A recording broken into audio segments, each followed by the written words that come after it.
qualified clinicians in Oregon, but there were a lot of people where that was their first job, or they went from an intern to it was an entry level job for a lot of people. At NIH, you have a lot of seasoned professionals, so there's not quite that check system to justify treatment. And you still have people who come from an old school mentality where it's more activity based, less treatment focused.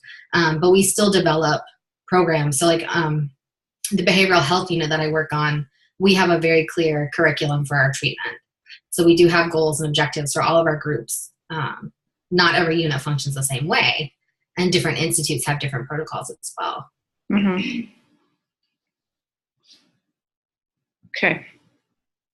So there's some structure and some measurement related back to that. Okay. Anybody else? Oh, Tracy, you're next. So, like, moving up from when I first started in the profession as a TRT to being a CTRS and now to where I'm at right now. When I was a TRT, they didn't push evidence-based practice or outcome measurements much, but I've seen the trend change as the consultants here have saw the importance of it. Does that make sense? So as a TRT, I never learned what the evidence-based practice was and never did it until I became a CTRS and learned it when I went to the U. Mm-hmm. So then I started implementing it. And then the consultant that I work for, we decided that that's what we need, that even as a TRT, they needed to learn that. Does that make sense? Yeah. So at some degree, the education for TRTs didn't allow for that level of knowledge. It didn't. And that's changing now. Mm-hmm. You know, they just rewrote the TRT exam, and they added that in there. So when they added that in there, we had to change the whole curriculum for the TRT class. So we added that in there. But before that, in workshops and stuff, we were trying to teach that to the other TRTs. So I lost my train of thought. Anyways. Sorry. No, it's okay. I do that a lot. And then the outcome measurements, we're trying to teach that too with the TRTs, but it's like not quite comprehending. So we're wondering if that's just too much for that level. Does that make sense? Mm-hmm. I don't know. Utah's weird. So, you know, like the TRTs are very close knit, but the CTRSs are not close knit at all. Like I don't even know who the CTRSs are in our state because we're not a close knit group. So I don't know if they do the evidence-based practice and the outcome measurements. I'd like to think that they do. But yeah. So, and I think that also it depends on the setting you have. When you're in long-term care, I think that's a whole different story. And you as, well, this is what I feel like me as the rec therapist, I have implemented. It hasn't been that it's required, but I see the benefits of it. Does that make sense? Mm-hmm. I think if you were in a hospital setting or a psych setting, maybe it would be different. I don't know. Okay, so I'm going to totally pick on Sandy right now because Sandy, you're like the odd duck in a good way amongst everybody in this class because you're in a community setting as opposed to a more traditionally like clinical setting like long-term care or so you're like community parks and rec with rec therapy in it. So what has been your kind of perspective on evidence-based practice and outcome measurement where you are? Right on. We need it for money. We need it. So we have to tell council every year in March why we should still exist and why we should have rec therapists. And so part of that, like we didn't do a good job of putting together a system to collect that information and to do it department wide. Like there wasn't a standard for it. So we ended up hiring out an education consulting company because we're also on IEP teams with our school district, Austin Independent School District. So we also needed to be able to have a system in place that matched theirs. So yeah, we ended up just hiring out for it and finding some grant money to do that. And then now it was pretty rusty and it didn't work very well at first, And it took a lot of staff time and energy to go in and do audits and train a bunch of us to go in and be the auditors, internal auditors, and then be able to go in and collect evidence, and then train new people coming on. And we take on a lot of interns as well, rec therapy interns. So just getting everybody on board and creating a system was a pretty big undertaking, but I think it's fine. Like, I think it's going somewhere, so that's a good thing. It's going somewhere. I think everybody's trying, and I think the goal is there. So I think it's just a matter, like, probably in another 5 years, it'll be something to look at. So this might be my soapbox day in this class. I have a lot of soapbox days in 8710, and you guys, master students, I didn't have you guys in 8710 because you guys had Dr. Agate, but the doc students, you guys have me right now in 8710, and this is my soapbox area. So Sandy, you're painting this picture of, to some degree, extra work, right? That it took all this extra effort to get this process of outcome measurement, like up and moving and running all of this stuff. And would you still say that it feels like this extra element, or that it's seamlessly integrated into what you do? I think it's worth it, and I think it's a good thing. And I think the alternative is losing funding and not being valued as a profession, right? And I see the improvements now. We've been able to do things like our aquatics department. We hire on thousands of lifeguards every year at hundreds of pools. And we had a huge couple $1 million lawsuit that we lost because they look at the city's budget, not just our general fund. And they say our lifeguards weren't trained on not charging someone's aid to come into the pool. So if a $3 charge for someone where, the weekend lifeguard attendant charged somebody's assistant to come into a pool, ended up in $1 million lawsuit that we lost. And it was just because they weren't trained. But now we have these audits in place, and we're checking in, and we're having trainings, and we're collecting information from all the different parts of the city. Or all the different parts of the department, where now, because we have some of that information coming in, we can start to sift through it and get, talk about our profession more. Mm-hmm. And really it all kind of falls under Title II for us and of the ADA for community rec. But it's going somewhere, and it's good, and it's made us able to hire on more CTRSs. We've been able to make the case, we need more now.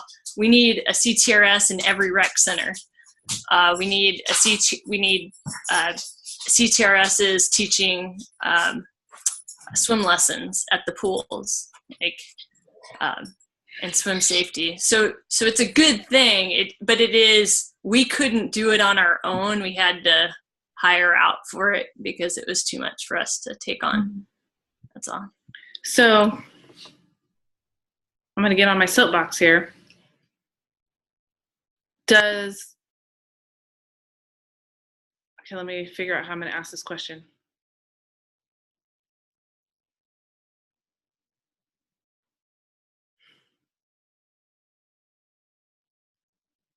Okay.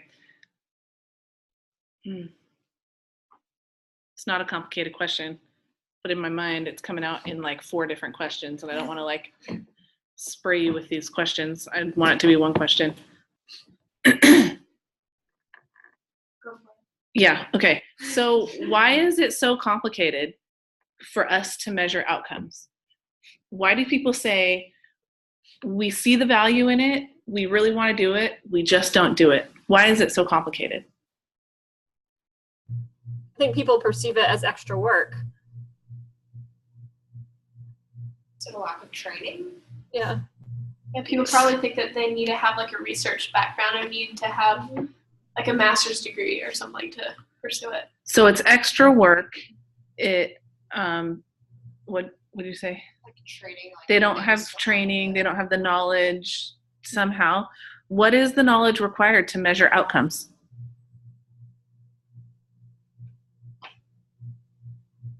To read. To read, to be able to read? Is that what somebody said? I mean, Okay. you just need to show people how to do it. So I think in that respect, people would think that that's extra work. Okay, so what are we showing them how to do? Showing them how to keep track of information and What is it, if somebody came to you today and said, Tara, I need you to show all of our new employees how to do outcomes measurement, what would you do? I would show them how to read charts and where to gather information. Okay, so specific to your facility, where would they gather information? Care plans and participation sheets. Okay, So Yeah. so comparing goals and objectives to what they're actually doing. okay. What about you, Shelley? If somebody came to you and said, Shelley, I need you to teach all of our new employees how to do outcomes measurement in our facility, what would you do? Where are you going to get that data? How are you going to explain that to these new employees so that they feel like they have the training or whatever? First of all, you have like quality, like we use quality assurance audits and stuff that we have, and I have different audits that I do. And so the best way to do that would be to come up with a way that they can actually show, like for instance, set a goal and then check their participation records to see how often they participated, whether or not they met their goals. You can kind of narrow it down a little bit, maybe like something that I monitor are my in-room visits, because I have some veterans that are independent. I have some that are in small groups. I have some that are in large groups. So you might want to monitor, for example, to show if there's been a decrease, you have to have the numbers to prove it. So you may say I have 33 patients that are bedbound this month, but then next month I have 22. So you can show the change in the data, because you have to actually have the data to show that there's been a change in outcome or an improvement or a decrease. So I would show them pretty much what we would need to do. What we would need to do is come up with an audit, first of all. I mean, you have to have a tool to be able to do it, and then check your participation records, I guess, to see what they do, observations. But you do have to have something to go by. You can't just be like, okay, go out there and observe or go out there and review charts. It'd be better to have like an actual, in my opinion, like an audit tool that you could train them how to use. Okay, so you guys are kind of Does that starting make to, sense? yeah, you're I was like starting being to get, repetitive, I think. no, you're starting to get at what I'm trying to get at here. There's got to be a process, right? Some systematic way that we collect all of this evidence, this data, whatever, to show that we are making the changes that we say we're making, whether it's reductions in days in bed or I don't know. So every different facility has different outcomes that they're interested in, right? So I want us to go through really quick and identify what some of those outcomes might be in the places where we currently work or where we did our internships, for those of you who aren't working. So Janelle, sorry, you're the top corner in my little screen here. So where you currently work, what are some outcomes that you guys try to address or you hope that your clients are making? I'm in a tough position because I walked into a mess at my job and I'm brand new. Tell me where you work again. At a long-term care Okay. in New Jersey. We have a lot of people in long-term care in this class, so I assume that maybe your outcomes are all similar.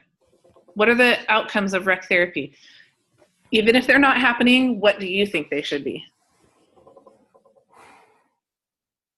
I'm not sure. Okay, we'll come back to you. Okay. Tracy, you're my next. brick. So, like in our building, we're looking at a lot in behaviors, just because of the trend of where our building's going, and then also with and that's where I do most of mine, is because that's where my programming is as behaviors. We also look at why are they falling? Are they falling because whatever reason? Do we have them in an exercise class, or are they in physical therapy that's going to reduce their falls? Does that make sense? Yeah. Okay. So by behaviors, do you mean negative behaviors? Yeah, negative behavior. Oh my gosh. It's okay. From yelling, there's like a language to verbal abuse to Okay. kicking to hitting. Okay. I have an exciting building. So those kind of behaviors. That's really actually where our biggest focus is right now, is Okay. our behaviors. But, we do the other outcomes that we're looking at too. But, Sure, falls is always an falls outcome. is huge. And we've really reduced our falls, and it's because of our restorative program and our recreation program. So, Okay. yeah, Sweet. So- That's good. All right, Sandy. those are the ones we look for. Hello. Outcomes. Go ahead. I have to stand. My back hurts. I've been sitting all day, so don't. Oh, right. Well, it kind of depends on really what our third party payers and our contracts need for their records. Mhm. So like our sign language contracts, they need certain things for us to collect for their records. And then also we have 4 different third party payers that we work with. And so they all have different notes that we send depending on the participant. But really it's a lot of it's ADLs, fine motor, gross motor, community involvement. We do a lot of the LAM, like Okay. other progressing through the LAM, Okay. that kind of thing. So functional improvement, leisure education, and recreation participation basically are some outcomes that you guys are targeting through your services. I'd say those are the most general ones that go from the little kiddos through senior adults. Yeah. Okay, sweet. Charity. I would say autonomy, self-efficacy, and community integration. Remind me what facility are you talking about? Shepherd. Okay, Shepherd Center. So rehab for spinal cord injuries and Yeah, so I was thinking more of people with spinal cord injuries than brain injuries. But most of the so autonomy. What'd you say? Autonomy. self-efficacy and community integration. Okay. Okay. Katie. So I would say I did my internship at the VA domiciliary in Indianapolis. So we worked a lot on like community reintegration as well, and then like increasing leisure participation, identifying like healthy leisure interests, Okay. things that didn't have to do with drugs and alcohol. Okay. That's a good one. Good. Whitney. Sorry, I'm trying to. Oh wait, no, sorry. Yeah, Whitney. We're going out of order, and then we'll go to Elizabeth. Okay. So mine is vastly different between my medical patients and my behavioral health patients. So with medical patients, a lot of times it's looking at functional improvements and finding gross motor skills balance, sometimes coping, just depending on their situation. And then with my behavioral health folks, a lot of it's community reintegration, leisure education. Okay. Elizabeth. Okay. I did my internship at the Lakeshore Foundation in Alabama. And it was basically like a health and wellness facility for people who have disabilities. And their like main mission is to like be able to enable people to lead healthy, active, and independent lifestyles. So the outcome would be independent functioning. Sure. And then everything else that goes along with being healthy and being active. I literally like just looked at their mission because I knew that like these answers sounded familiar. I'm like, Okay. specifically. So Okay. Tara. We really look at trying to reduce falls. That's usually what we talk about. And then also reducing the use of antipsychotics for residents. That's mostly what we focus on in our QAPI meetings. I did do a PIP before to decrease social isolation among some residents that were deemed at risk. But Okay. generally falls and antipsychotics right now. That's the focus. Okay. All right. J Cave. I know your guys' lingo. Maintaining independence. So I do a lot of strength, balance, and flexibility work for my seniors to keep them in their homes. Now for my internship, that was at a state psychiatric hospital. And for the state of Illinois, you don't have to have a CTRS or anything. Like, you're just activity staff. So there weren't any outcome measurements happening there. Okay. Did they have any, or do you think that there were any targeted outcomes they were trying to achieve? Or was it literally just, we don't care, play bingo?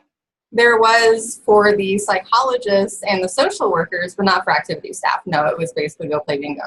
Okay. Awesome. It was frustrating. Okay. You guys are going to give us some good things to talk about here in a second. Derek and then Sydney. So I did my internship at the National Rehab Hospital in Washington, D.C. So I was pretty lucky that everything we did there was pretty systematic. So we definitely did a lot of this. I worked on the traumatic brain injury unit. So pending my patient, a lot of the goals and outcomes that I was like programming for were things like long-term memory, short-term memory, recall, even went to things like motor skills, gait, balance, mobility, strength. All of those kind of things were what I was working on. Okay. Great. Sydney.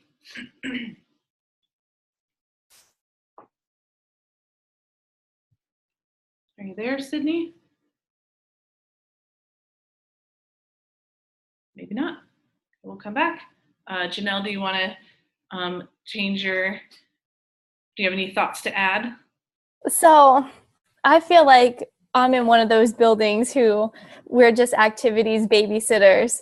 But thinking about it, I just increase participation right now. In participation in what? In recreation in general in my building, especially with the adults who, don't have dementia. There's a lack in that, yeah. So is this long-term care for anybody with any health condition or long-term care specific to? Any health condition. Okay. Mm-hmm.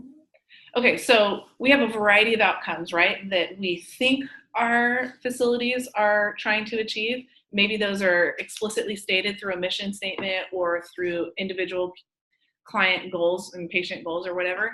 How many of you, and this could just be a raise of hand, how many of you actually did some element of measurement of that?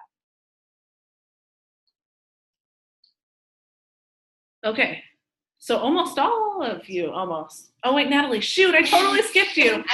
That's because you don't have a camera thingy. Natalie, add yours in really quick.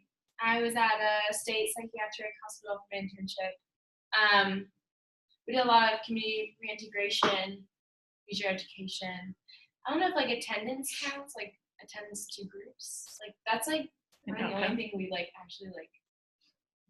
Okay, so everybody raised their hands for actually having measured some of that, but the only thing you guys measured was counting numbers of attendance, right? Is that what you just? Yeah, and then if they they had their goals made by I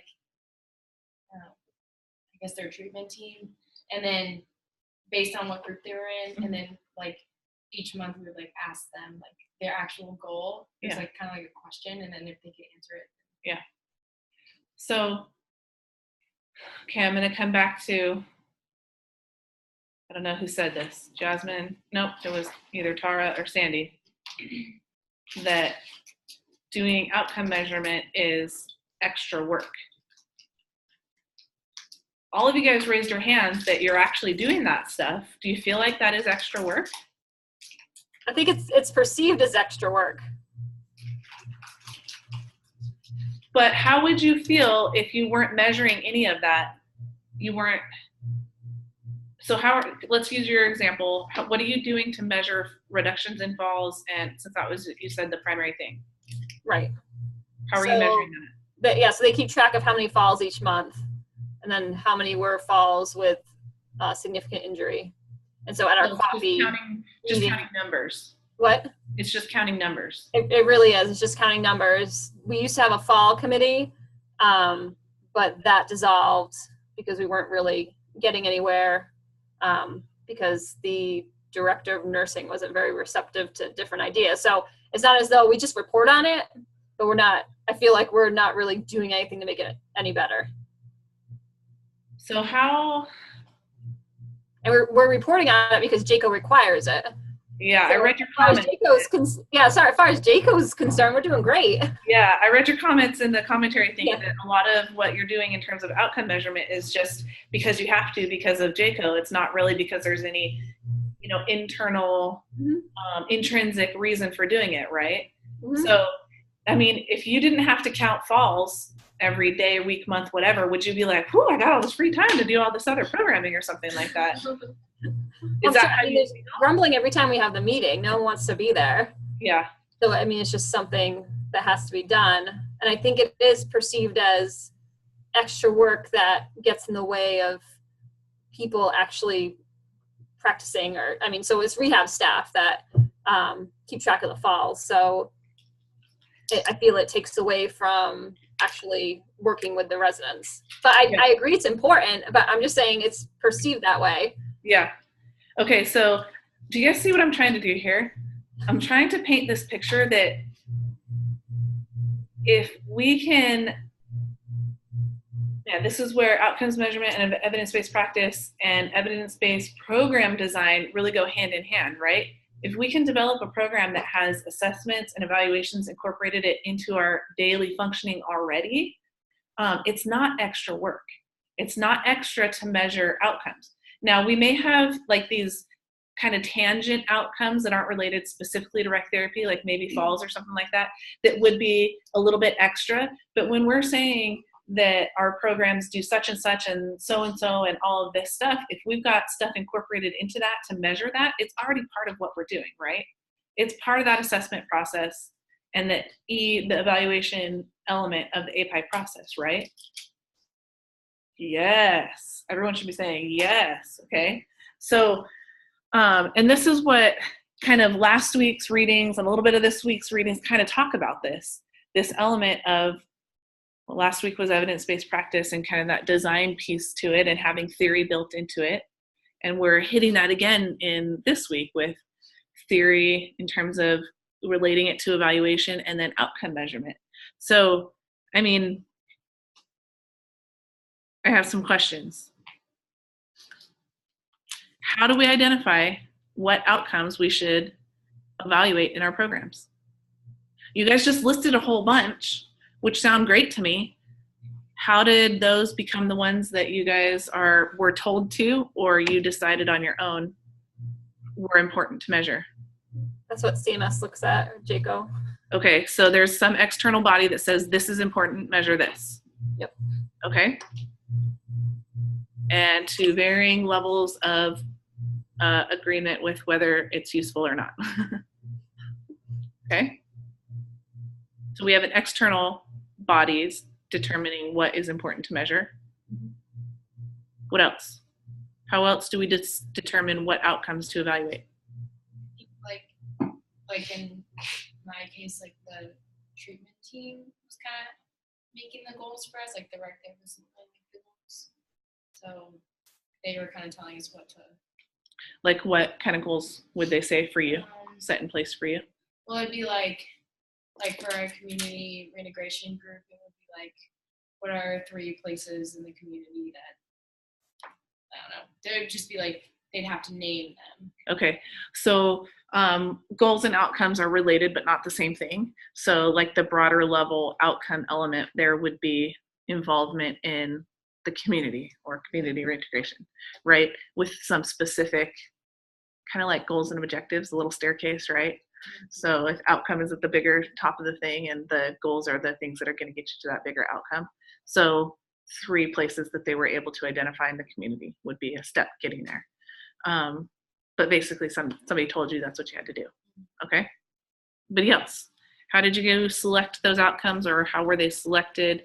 Whitney, based on the needs of the patients? Okay, absolutely. So this is where we get into individualized treatment programming, right? So somebody has a certain level of functioning, and through an initial assessment process, you talk to them about what their goals are for themselves in treatment, and then maybe the treatment team has some goals for them.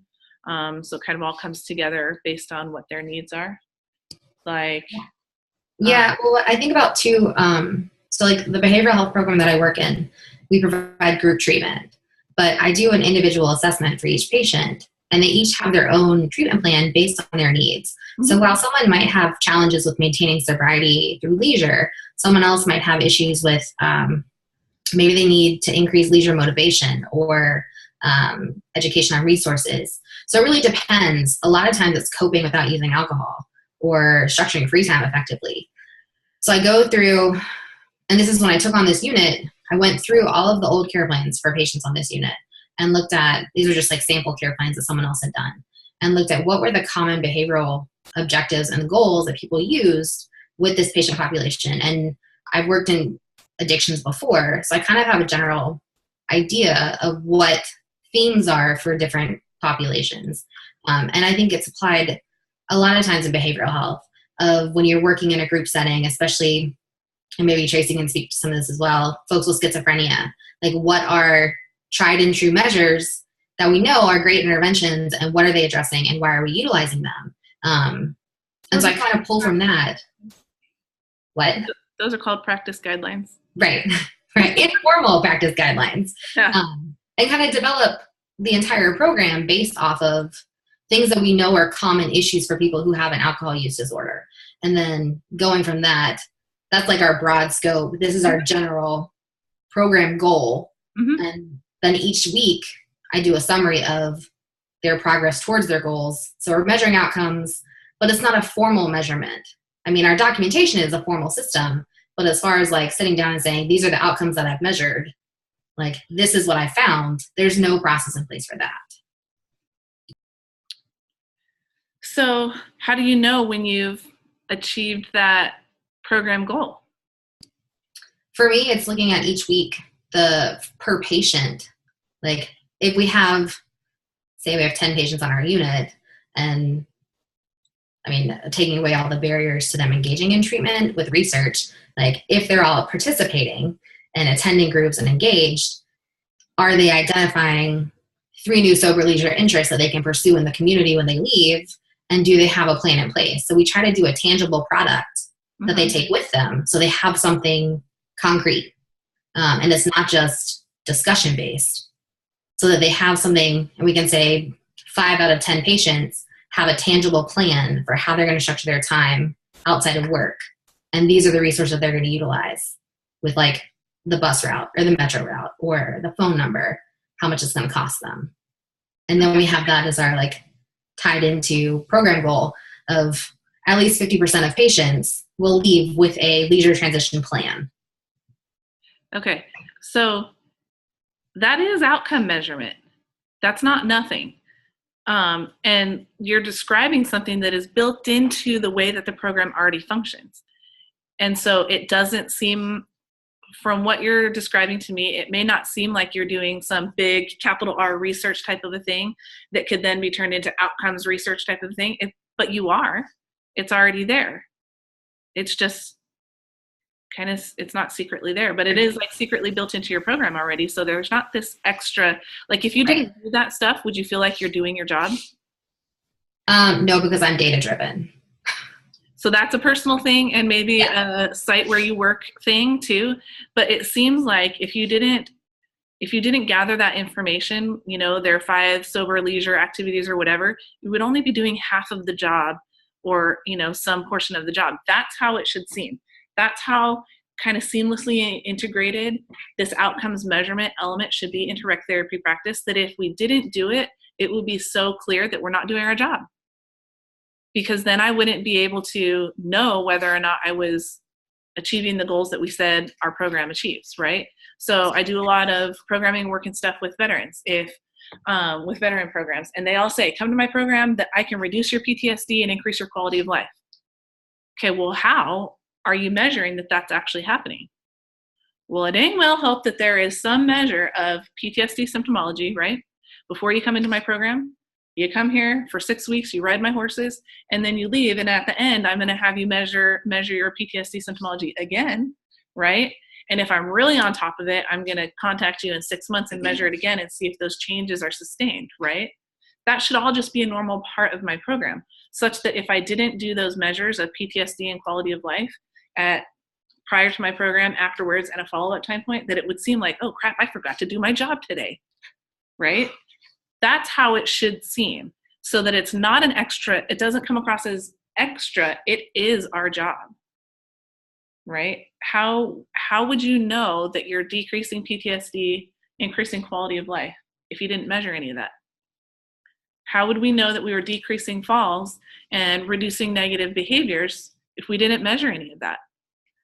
And how would we then justify, one, our existence, two, reimbursement, all the other things that you guys have mentioned in terms of why we feel like we need to measure, or why we are being told we need to measure? I can't remember where I was going with that, but it was probably not important. Charity. Okay, this might be kind of a dumb question. No dumb questions. Right. So, thinking about like within Shepherd with the SEI day program, they have, of course, like a physical therapist, occupational therapist, counselor, speech therapist. So like if our outcomes had to do with even like self-efficacy as one of mine,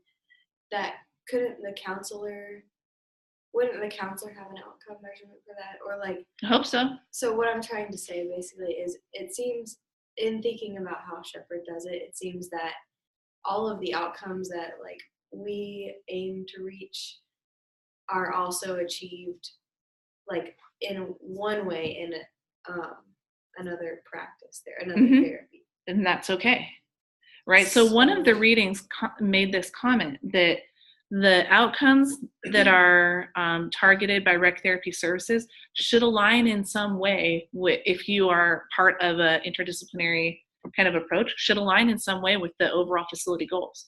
So if the facility goals are self-efficacy, I'm just going to list off a bunch: community reintegration, and functional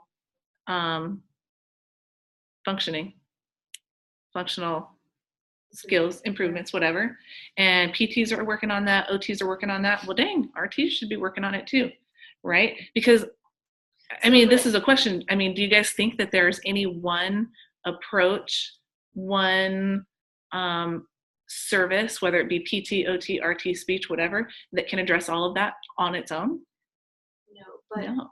I don't understand, like, if, like, let's say we're trying to do functional improvement, and when someone's leaving from Shepherd, you do your survey to find out, like, what the results of recreational therapy are.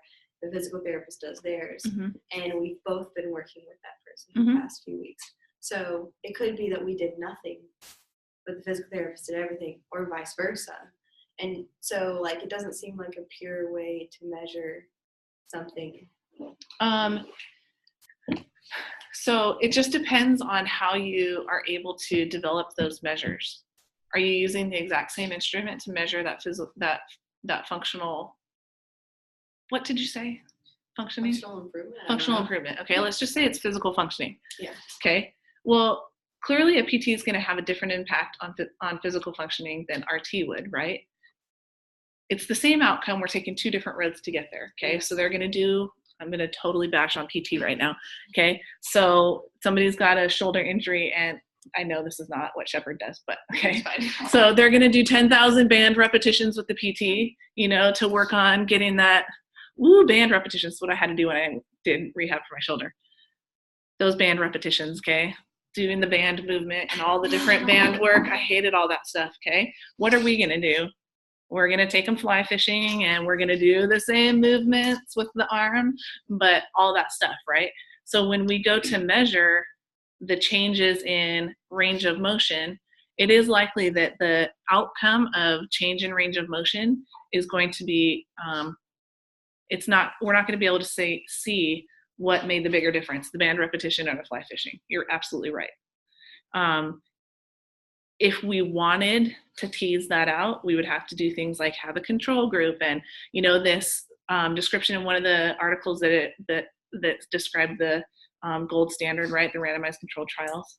Okay, we would have to do that where we have a group only getting band work, a group only getting fly fishing, and another group getting nothing, and then another group getting all three, and we could see whose impacts had what contribution to the outcome. It is a little bit muddy, but if you're doing something to address the same outcome, wouldn't you want to try to measure to some degree what the outcome is based on your contribution as much as you could? Yeah. So what's your question is saying that? So I just don't understand what kind of questions, okay, if we use the fly fishing example, is that saying the physical therapist is going to actually measure their range of motion, and then we would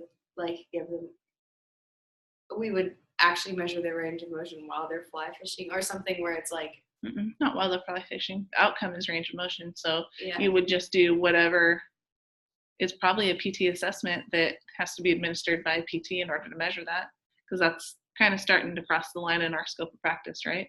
Yeah. A little bit, unless you work in more hardcore physical rehab, which I guess. We did a lot of that at my internship site at the National Rehab Hospital. So a lot of the functional outcomes that I measured, I mentioned earlier, but I would co-treat with PT, OT, speech, whatever that may be.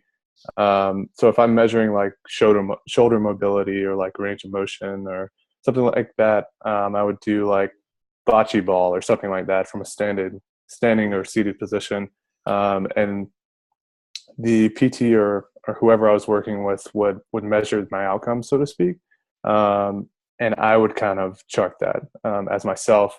And if we're doing it as a group measurement, or so to speak, we can both chart it. So kind of more bang for your buck, so to speak.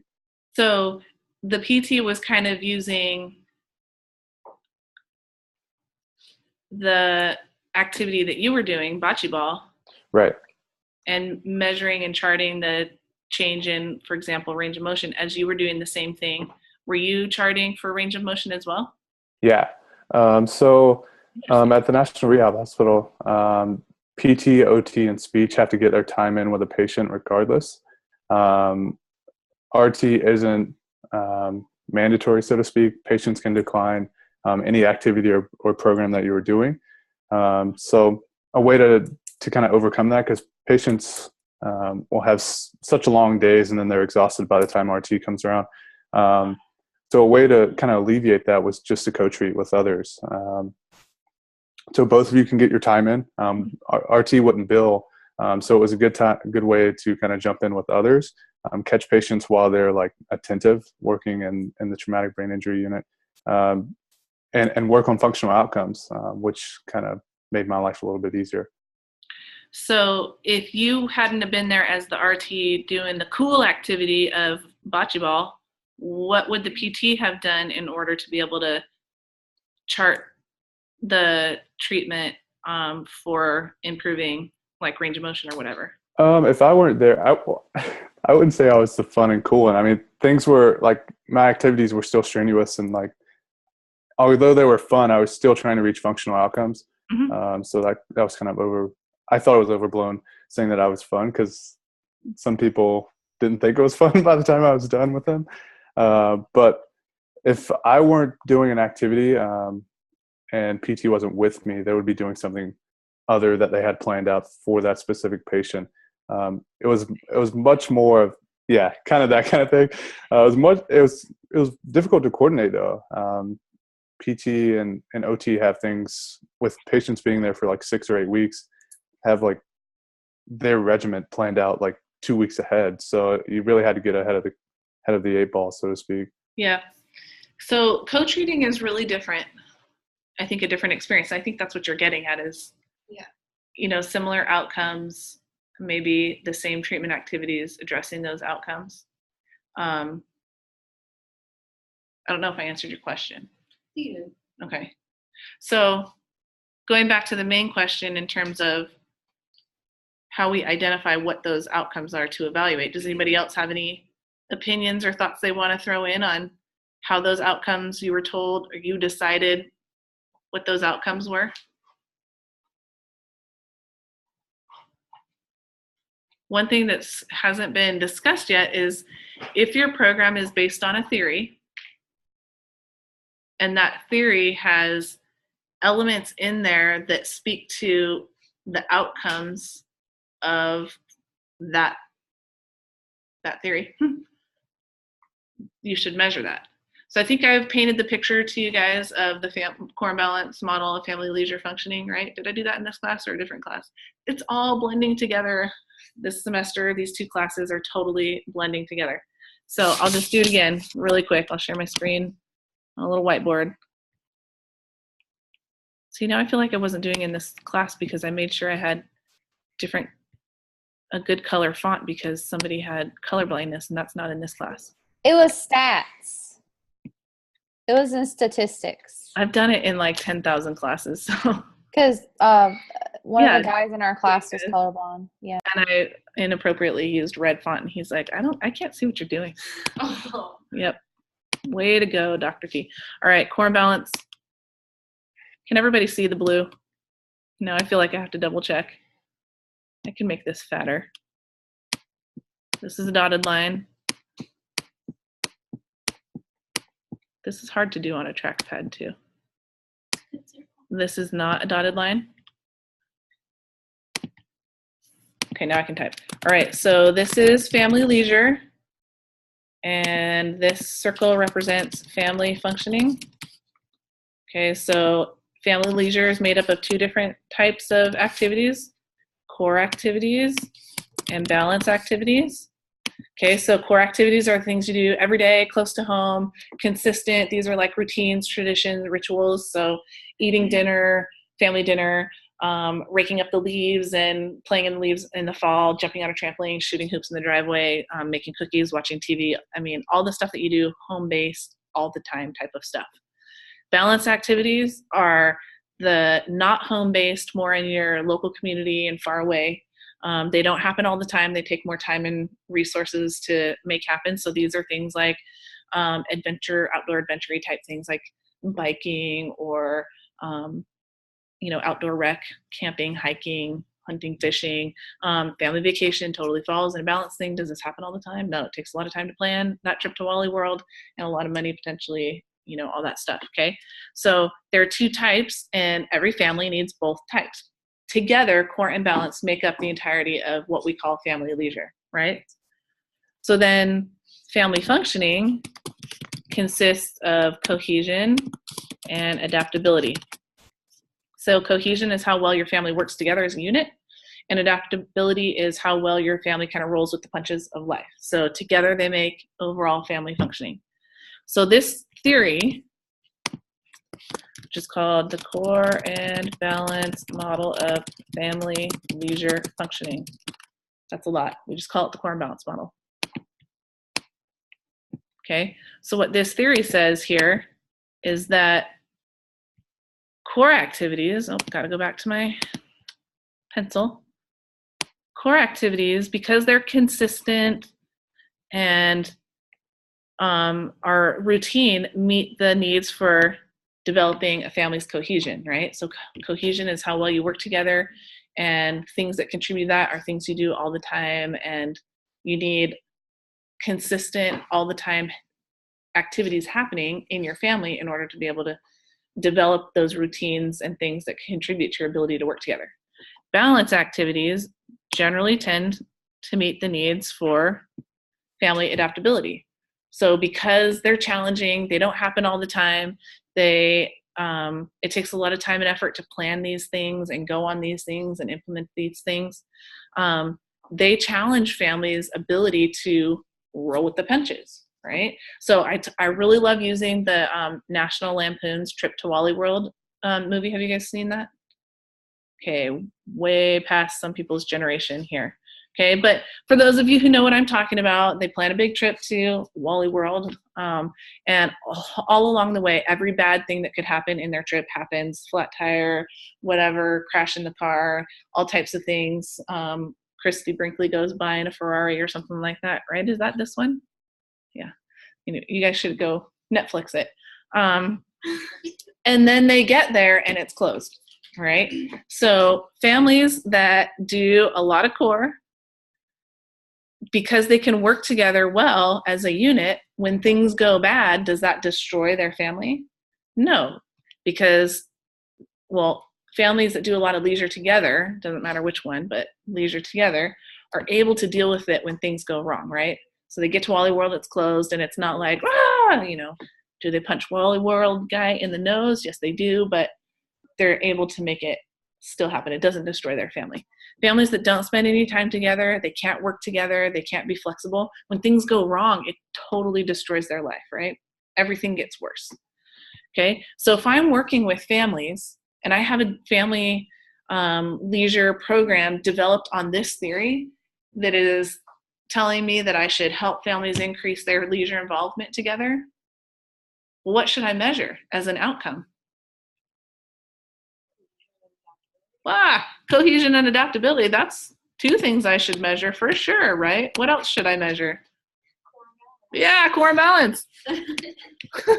These are like easy answers to the easy test questions, right? If my program is developed on this theory and I don't measure these two things, I should be fired. Really, I'm not doing my job. That seems maybe extreme, but that's what, I mean, it's right there. You're trying to influence their leisure involvement. Do more. I'm going to teach you how to do more. I'm going to teach you the details, the differences between core and balance. I'm going to strategize with you. What are some of the barriers that you encounter in your family that keep you from being able to do core activities together or balance activities? Let's try to figure out ways to negotiate those barriers so that you can do more together. Because families that play together stay together, right? The cliche. Okay, that's totally what this is all about. Okay, so by doing more, I think that your family can function better. You families that I'm working with in, residential treatment center. If I don't measure if they do more, and if I don't measure if I've impacted their family functioning, what is the point of any of it, right? Okay, so what I'm trying to get at here in terms of how do we identify the outcomes? One, it should be tied to program goals and facility outcomes as well. 2, it should be based on client needs. 3, it should be based on any theory that your program is developed on, which hopefully there is some theory, right? That gives us guidance to why we do what we do with our clients. That's a whole different conversation for another time, right?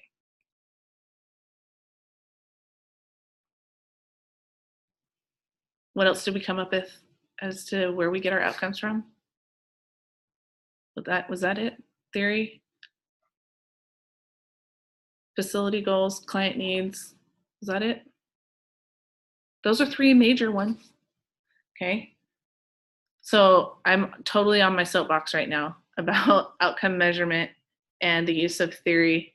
This is where evidence-based design, evidence-based program design, and outcome measurement come hand in hand together. If there is a theory underlying your program, it will tell you what outcomes to measure.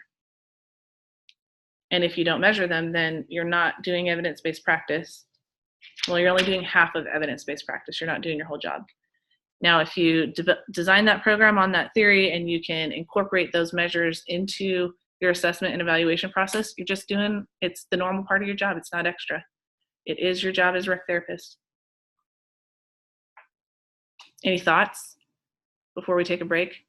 I'm so thirsty now being on my soapbox. I have like cotton mouth. I feel like I have a cotton ball in my mouth. Okay. Any thoughts, opinions? It's like crickets in here. Did I just blow your minds, or am I like beating the dead horse? Because I feel like I'm beating a dead horse. We talk about this. I feel like I talk about this in like every single class, RT class I teach, except for undergrad class. Although we scratched the surface there. And so to me, this seems like so obvious, but somehow it's still not happening in practice. I think it's because it's a barrier. Like I don't know how to say it. It's like, yeah, we're doing all this stuff, but when you put a name to it, it's like, oh my gosh, does that make sense? It takes it to a different level, and that's where some people just kind of, that I see, they just shut off. Because I teach to the TRTs. You're already doing these outcome measurements by doing your participation sheets, by doing your MDSs, but when you name it something else, they're just like, they just glaze over. Name it something else, like research. Call it research. No, just by calling it outcome measurements. Yeah. Like, these are your outcome measurements that you guys are already doing. I guess they're not connecting the two. Does that make sense? Sure. That's probably the big piece. And you're going, no, you guys are doing this already. Good. You're on my soapbox with me. I'm not by myself. Oh, yeah. I'm totally on your soapbox. It's so frustrating. I'm not going to go. It's just frustrating. Soapbox. It's okay. It could go on too long. All right. Charity, you were going to say something? Okay, you forgot. Anybody else? No? Okay. Let's take a quick break for like 10 minutes, get some water, and come back. And we will continue this very stimulating discussion about outcome measurement. Seriously, you guys are like, do you feel like I'm yelling at you? Well, it's very It's straightforward. it's just a weird vibe knowing that half the class is somewhere else. I don't know. It's just I don't know. Yeah, it's just interesting. I'm sorry.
That's not a little bit of an issue this year.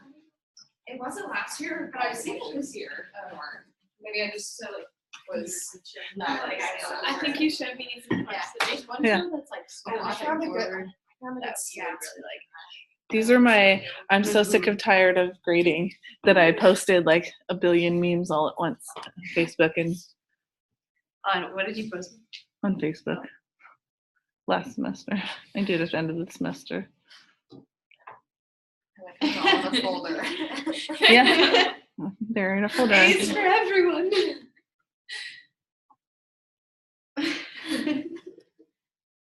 You didn't.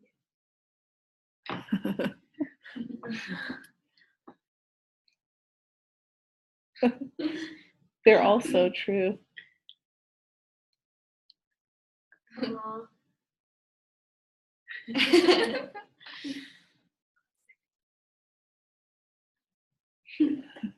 Well, I guess if you're a cat owner, which I am, that one was funny.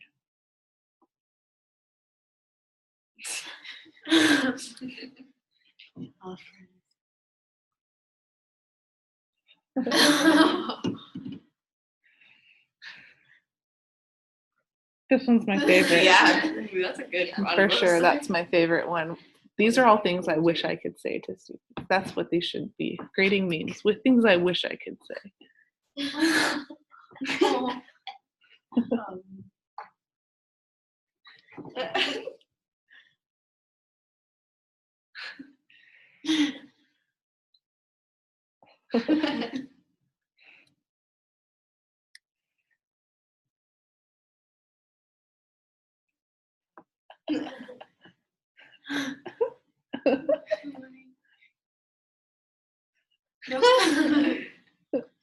Oh man, those are good.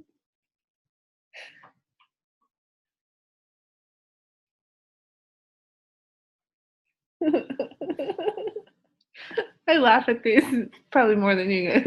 Undergrads are the future. We're all doomed.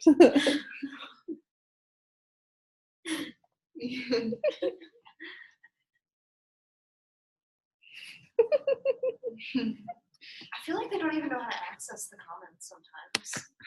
It'll be like the end of the semester, it'll be like, oh, so how do I get like? I don't think how you do I guys get understand grading, how much we hate it. We all hate it. Especially end of the semester grading. It's obviously during the entire semester, but then it all compiles at the end of the semester, and it's like. And so many people are like. And so that's what happens. All right. Okay, everybody, for their comeback. Yes.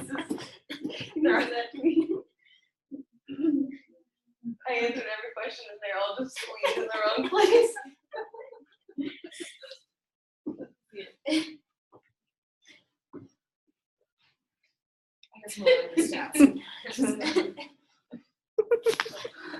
I feel bad for all the online students who didn't just get to see all those funny memes. It's okay. Okay, so now we're all back. All right. Hello. I really like seeing people's smiling faces. Okay, so continuing our conversation about outcomes measurement.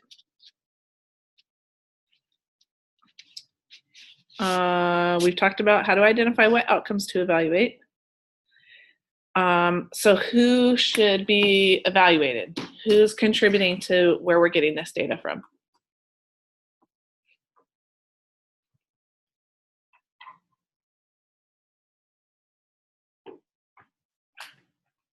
Like who we're serving?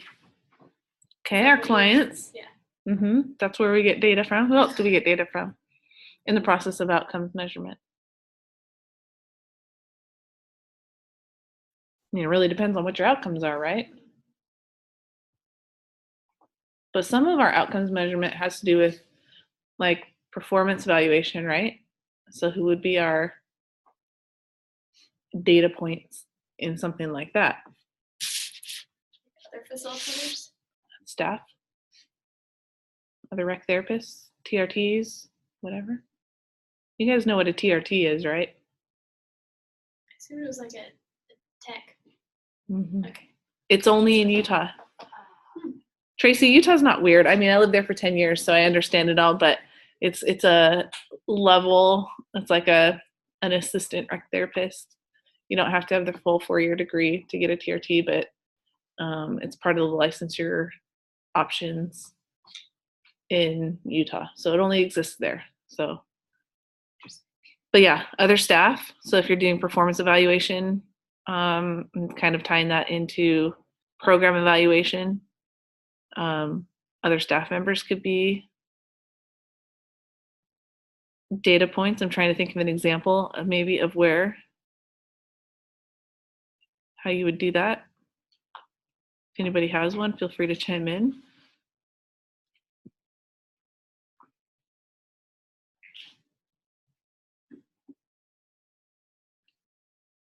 Okay, I got one. So for example, I was helping an organization develop a family recreation program.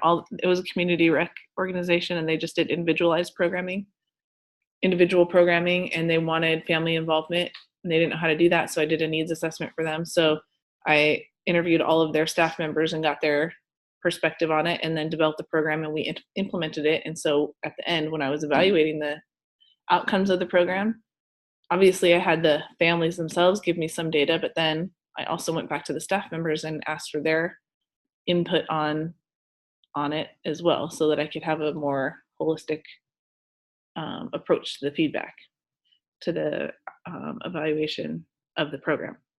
Okay, so staff, one-way staff. What are some other people that can give us data to help us understand our outcomes?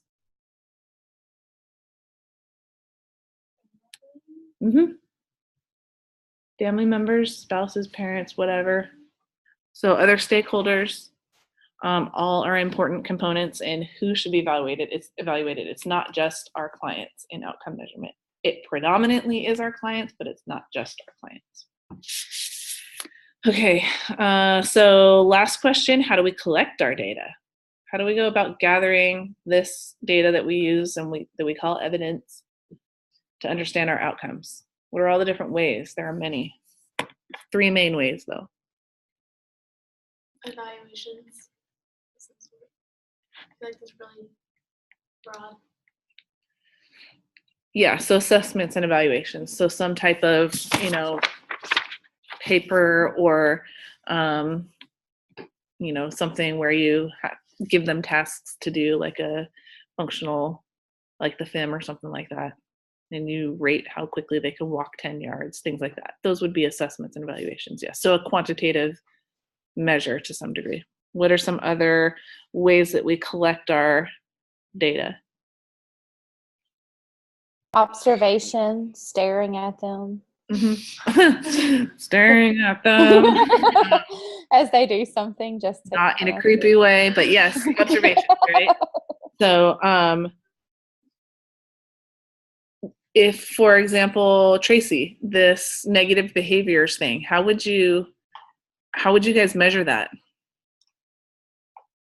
We measure it, well, we're supposed to, behavior sheets. We have behavior sheets that we're supposed to mark, and then we go back. It's just a simple behavior sheet. What they, if they had a verbal behavior, they just mark a verbal behavior. They just check it off. But So it's then, based on observation though, right? right, and then they go back and they're supposed to put into a progress note what exactly was the behavior, what's verbally said, and what triggered it.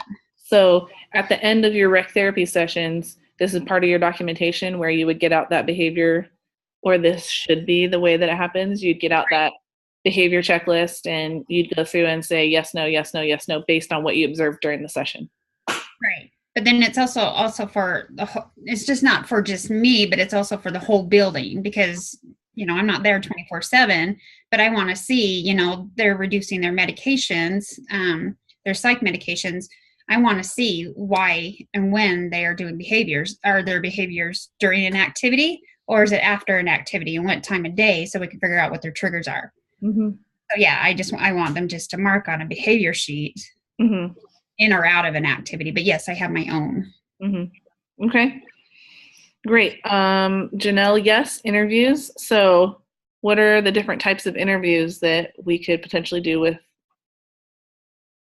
people who would be our data points?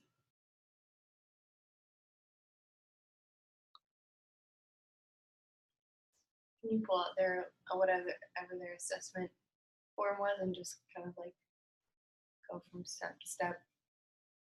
Like, okay, we established this as a goal. How do you feel that was achieved? Sure. So I was, that is describing one of the 3 types of interviews that I was looking for.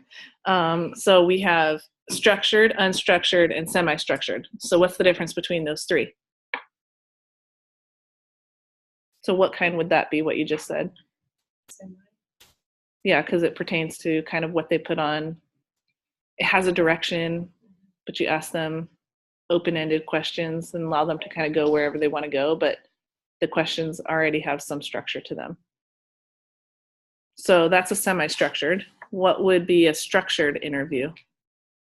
You have your list of questions and you only stick to the questions. Yeah, you don't probe, you don't, you let them say what they're going to say, but you really keep it reined into what that particular question is asking about. You don't let them wander through their conversation and just tell you whatever, right? Super structured in what you ask and what you let them give you. Okay, so that's structured and semi-structured, and now what's unstructured? How do you feel about it? Totally open, right? Just, you may not even give them a formal question, a rigorous question. It might just be, tell me about this, and let them go wherever they go. And you may ask for clarifying points, but you don't really kind of like rein anything in to keep them on a track. You just let them go, right? So the data that you get from all 3 of those different types of interviews is really different, and you could use it in very different ways. So what would be the most beneficial of the 3 types of data, assessments, interviews, and observations, in terms of what we're trying to do with outcomes? Structured interviews is most useful data for outcome. Sorry, there's just. Oh, no. If they're structured, they're across the board. It's uniform. It's easy for you to prove a point because you can show where the deviation isn't, there's not a lot of outside interference because you use the same questions for each person. Does that make sense? I don't know how else to explain that. But it's the consistency, the uniformity shows like the validity of it, maybe. Yeah, so I understand what you're saying, but I don't know if that was the answer to my question. Thank you for making that comment, though. So my question was, between assessments, interviews, and observations, if you had to choose, what would you choose to gather your outcomes data, outcomes measurement? You have to choose one. Can you choose a Yes. Okay, so a trick question. Not really a trick question, right? All three, why not, right? This is what one of the articles was talking about. Okay, so it's called triangulation of the data. Each type of data gives you way different information. And all three types of data together give you the best picture of what the impact on the outcome is, right? So let's say in my program that's aiming to address PTSD for veterans, that I give them those, paper pencil type of measures, self-report measures of their PTSD symptomology. Plus I do some interviews with them, and I don't particularly like the unstructured interviews because I don't like having to, I don't do well in that type of format. So I would use probably a semi-structured format. Also, I think for people who have potentially a cognitive impairment, like associated with a brain injury, it might be really difficult to just give them free rein to talk about things, So rein it in just a little bit, give them some structure, but not so structured that they just give you yes or no answers. Okay, so I would use some questions and let them go, and then probe a little bit to get more detail.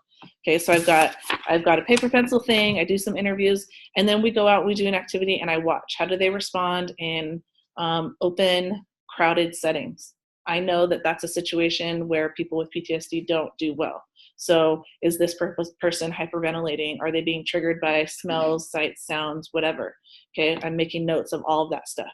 All of that comes together at multiple time points for me to have this understanding of how my program impacts their outcome of reducing PTSD, right? So not one of those by itself is the best on its own. All three of them are informative, but together you get this really, really awesome picture, right? Yes. Okay. What are maybe some drawbacks with those three types of data types? If you're doing observations, it can be like bias. Sometimes the person doing the particular observation may be like, I want to see positive results, so I don't always record the negative results, or vice versa. Like, I think sometimes you just have to have a specific way of looking at things. I think probably the person doing the research has to be non-biased, I guess. Absolutely. And they have to be trained, because it's not easy doing observations. You have to know what you're looking for in relation to the behavior or whatever. So, and you cannot be distracted either. So you have to watch the whole time, but not be a creep and be like staring at somebody, right? Okay, especially for somebody who may have issues with that, like potentially a veteran with PTSD might have, okay? So you do have to be trained in doing observations, and, to some degree, that's a small part of the skill that we learn in our undergrad training, if you're in a good RT program, is how to do observational interviewing techniques and such. But it's probably a lifetime development type of a skill. You always have to be working on something like that.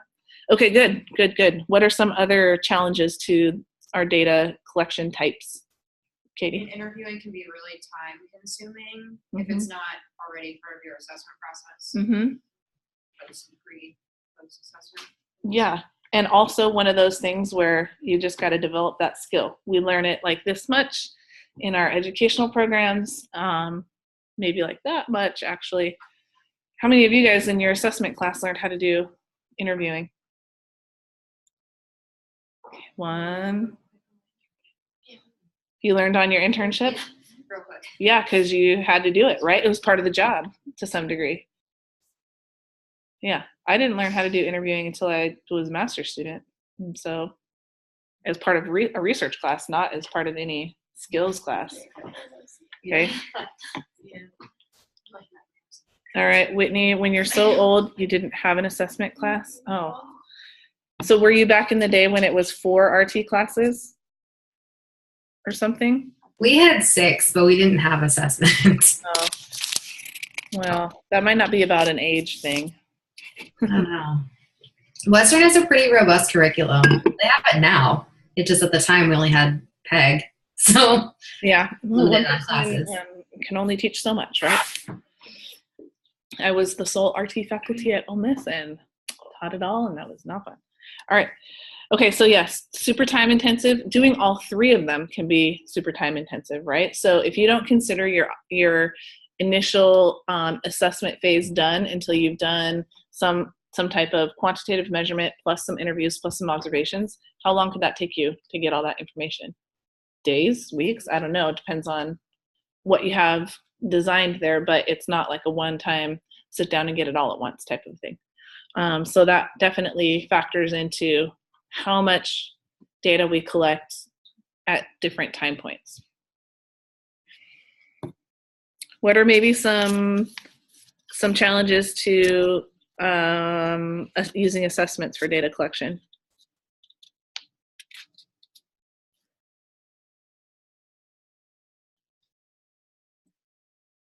Actually, as I listened to what a lot of you guys said your measurements were, or your outcomes were in your program, targeting in your program, not a lot of them seem to be coming from any standardized assessments. Falls is not being measured with a standardized thing, right? They're just counting numbers of falls. What were some of the other outcomes? I cannot remember, you guys, everybody's outcomes from what you said. What were some of the, okay. Self-efficacy. What did you guys use to measure that? Anything? I don't think we did. Okay. Same with Lakeshore, there's nothing. So what did you say the goals and outcomes were of participation? Healthy lifestyle? Healthy and active lifestyle. And what was being used to measure that? I don't know. That's why I was asking that question about other disciplines, because I know that they were measuring stuff, and so I think like when people wanted to see their outcomes, or like whoever needed to see the outcomes of patients, they would group all of it together and say like by a combination of speech, physical, occupational, and recreational therapy. Okay. Here's the result. That's fair. That's fair. But going back to your question, how do you know what rec therapy contributed to, if anything at all? So it seems like both positive and negative. Mm-hmm. So when it's all lumped together, that could be a challenge in understanding your impact, your contribution to the impact. And it takes some sophisticated design to tease that out, what everybody's contributing. If you're talking about like if their total outcomes at the Shepherd Center is a pie, how big is the RT slice of pie with their functioning, and the PT slice and the OT slice? They're not slicing it out. They're just saying, here's your outcomes pie. Do you like that visual? Is that easy to understand? I hope so. Katie, did you have a comment? We used the leisure satisfaction measure. Okay. We did interviewing too. But Something there. You had an assessment, right? Did you give it to them pre, post, and follow up, or? So you used it as an assessment to understand what their satisfaction with their leisure was before they came in to the VA? But it would have been helpful to do it after. So then you were using it as potentially information to develop a plan, a treatment plan. I am very dissatisfied with my leisure. Okay, well, how are we going to increase your satisfaction with leisure? Well, we're going to do this, this, and this. And then you forgot the E, the evaluation of it. So you don't know if you ever increase their leisure satisfaction. Okay, so what would be then, based off of that, some challenges with using assessments to collect our data?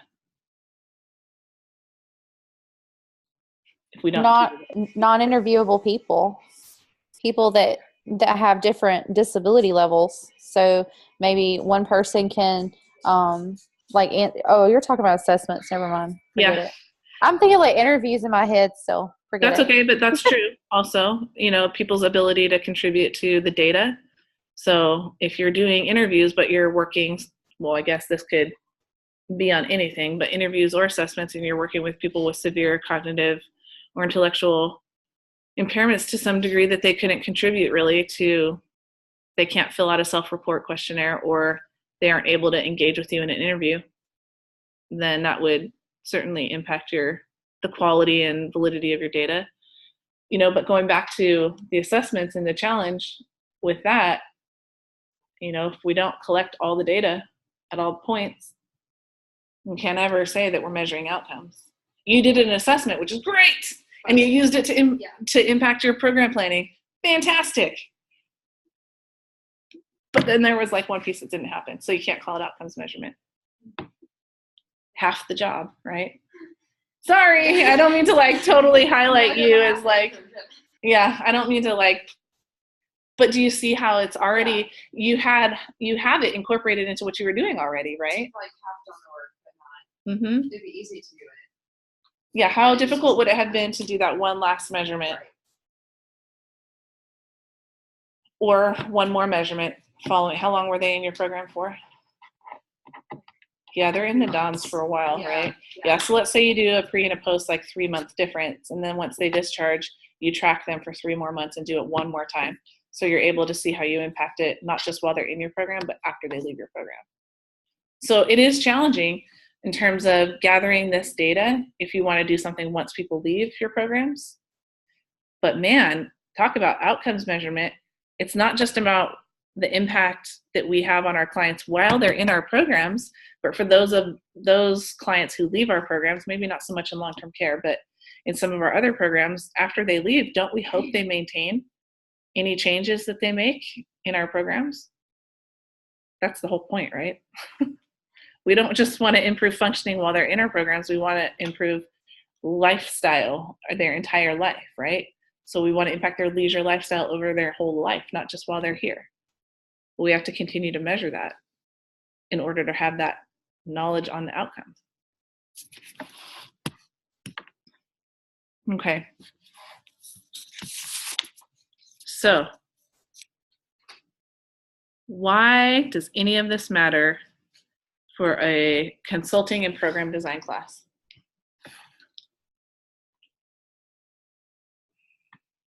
Why does it matter to measure outcomes and understand evidence-based practice in relation to what this class is about, consulting and program design? Because if we're looking to improve the program, we need to know where it is and then where it could be or where it will be. You need to know what they're doing. Yeah. What their outcomes are, what they think their outcomes are, if their program is having any impact on those outcomes. So let's say that somebody asks you to, consultant charity, I want you to come in and develop a program from the ground up for me.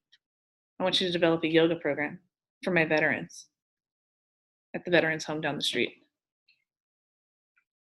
Now that you've taken this class, what are some steps that you might take in the process of developing that program? Hopefully you're doing things like reviewing the literature to find out what is out there on yoga for veterans, right? What's the best practices type of a thing, right? Do you have your hand up? Yeah, this is kind of like what we're doing for the reminiscence therapy football project. I guess like building the program from the ground up. So we built in like interviews, like assessments that we were going to do like pre-post, and then like observations. So we kind of built that all in ahead of time. So it's part of the program. So whatever rec therapist, this is at Clemson Downs, right? No, we're at Brookdale. Oh, okay. So these activities. Okay. So whatever rec therapist, I'm going to say it, whatever rec therapist comes in, has a program built for her already. So you guys are kind of like external consultants basically for Brookdale right now, developing this program. She's going to come in, have assessments ready-made. The assumption, right, that we're all, sorry, Derek, all females in rec therapy. He or she will come in, have assessments already ready to go, potentially a list of activities to do to achieve certain goals, right? Have a process by which to implement those things and then measure the outcomes associated with that, right? So what are some of the outcomes you guys are hoping to achieve through this reminiscence program? So we're using the DEM proxies like quality of life, and then we have cognitive functioning with the MOCA. Okay. Which is the MOCA is Montreal. Wait, what does it measure again? Cognitive assessment. Okay. It's like Montreal something. Okay. I think I know what you're talking about.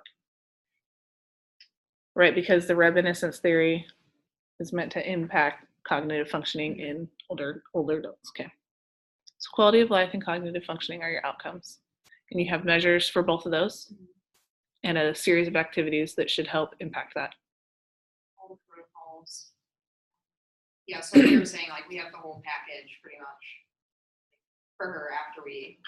And how many weeks long is the reminiscence theory? It's therapy? 3. So we have 2 sessions per week. So we have 6 protocols.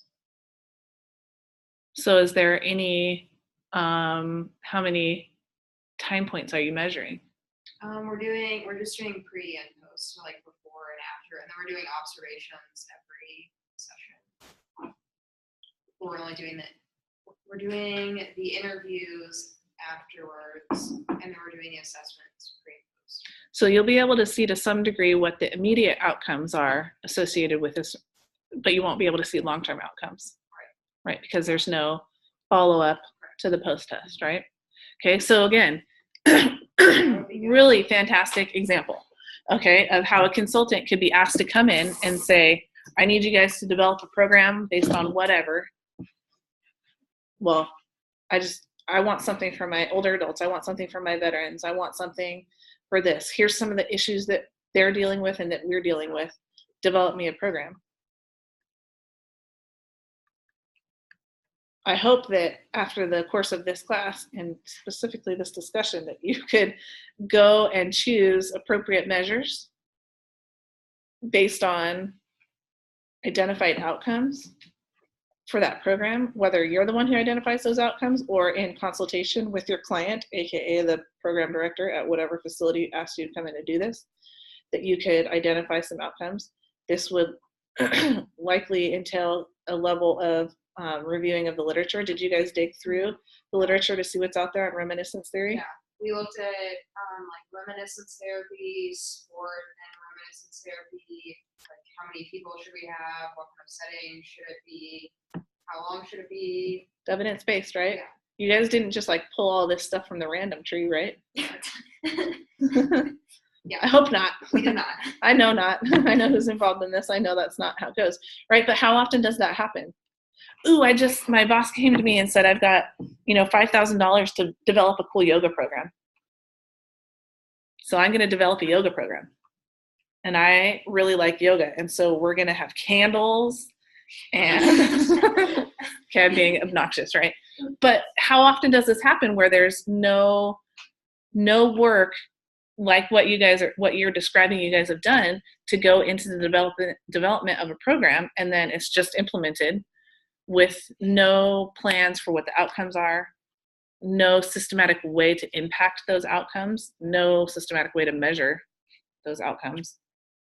What's the likelihood that you will get continued funding for that program?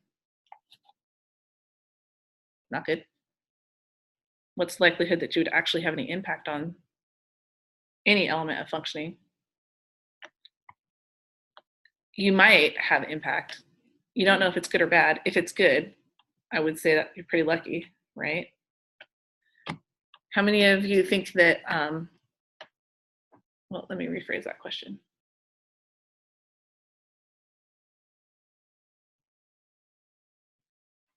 Never mind, I'm not going to ask that question. Thoughts? It's like crickets in here. Am I making you guys feel uncomfortable?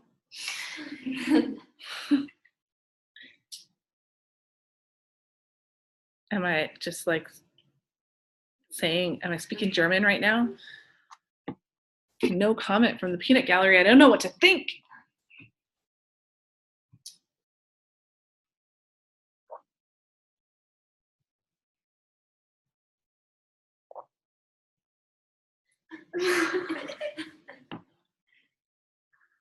Awkward silences, I don't mind. I mean, I'll keep on talking, but I'd be happy to stop talking too. What are you guys' thoughts about outcome measurement and why we do this? And hopefully you guys will all graduate this year. Well, not you PhD students. You guys got some time. But you guys will all graduate this year and be like, yeah, outcome measurement. You'll go to your brand new spanking jobs or your existing jobs and totally revamp everything, right, Shelley? You're going to go in and change everything? Or you're going to go to work tomorrow and ask your boss, why don't we measure things like this, this, and this? And they're going to be like, what are you talking about? I do it now and it gets on their nerves. What's that? I said I do it now and it gets on their nerves. I think it's why? Fun. I don't know. It just does. They're like, oh, there she goes again. They're always like, there she goes again, trying to prove something. But yeah. Well, so if you went in there and said to your boss, we need to change how we measure our outcomes because we're not doing a good job measuring them. We're not measuring them at all, or we're not doing a good job. Sandy, if you did that same thing, how would your bosses respond to that? I wouldn't have a job. Okay. Yeah, we have to. One interesting thing was we went and made our own assessment to meet our needs and took pieces of different assessments for the individual. So we have we have a program assessment where we go in and assess the programs. And we look for like how to make an inclusive environment of the space. And then there's the participant level where you go in and do an assessment with the participant. And they're like, if it's a youth, their parents or seniors, their families. But yeah, you go in, meet, then they're part of the program, and then there's a follow-up.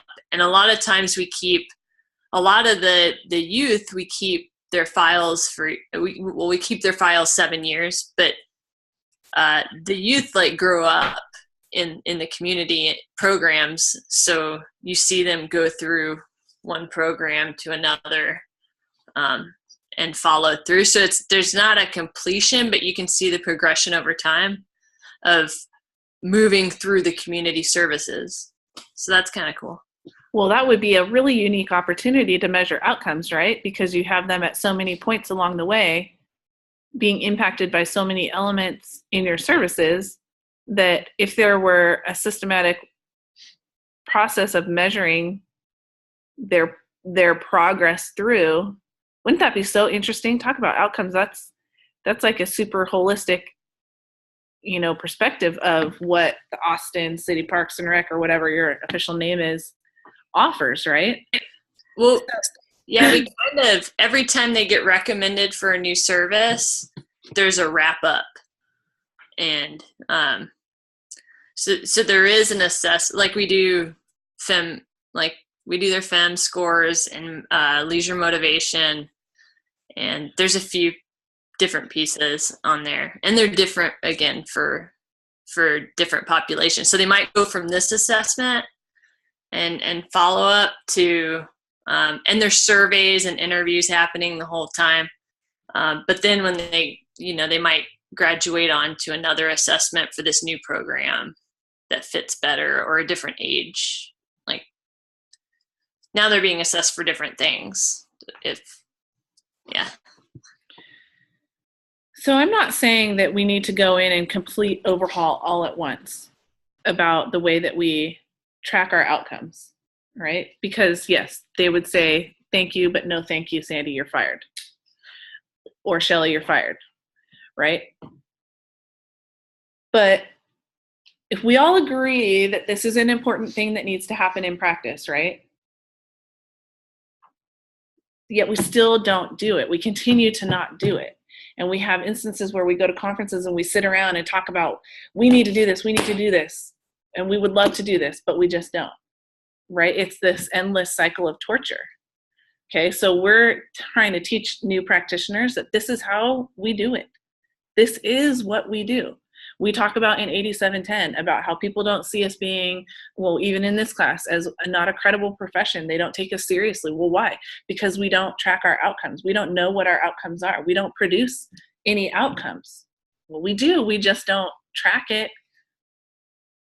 and measure it in any way that we could talk about it in a quantifiable way.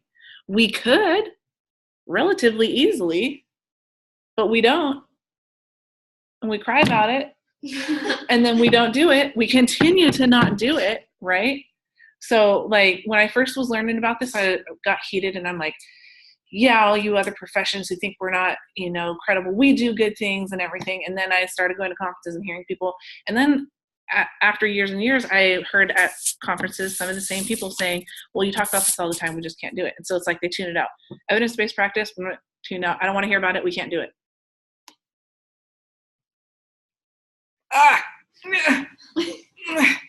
Okay. If that's the attitude, no, we can't do it. I can't help overcome that barrier. All right. I can teach you guys all about it.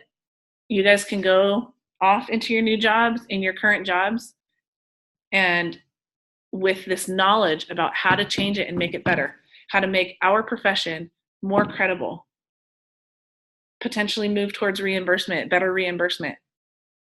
Yet if we just don't do it because we're not willing to try to overcome the barriers, what's the point? What's the point in this class? What's the point in the conversation? What's the point in any of it?